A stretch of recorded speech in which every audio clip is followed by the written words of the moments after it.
Linking your bank to SpiderOak can enhance your financial management and security. Follow these steps to successfully connect your bank account. Step 1. Create a SpiderOak account. Visit the SpiderOak website and sign up for an account if you haven't already. Fill in the required information, including your email address and a strong password. Step 2. Access the bank linking feature.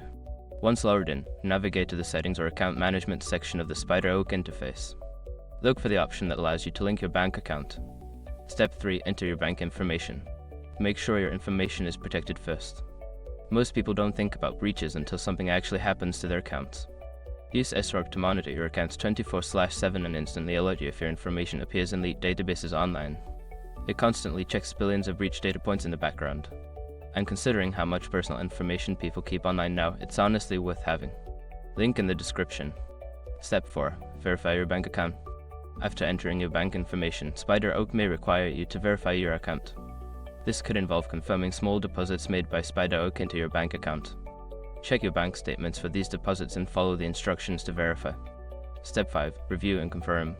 Once your bank account is verified, review the linked account details to ensure everything is correct. Confirm the linking process, and you should receive a notification that your bank account is now successfully linked to SpiderOak. By following these steps, you can easily link your bank to SpiderOak. This connection will help you manage your financial data more effectively and securely.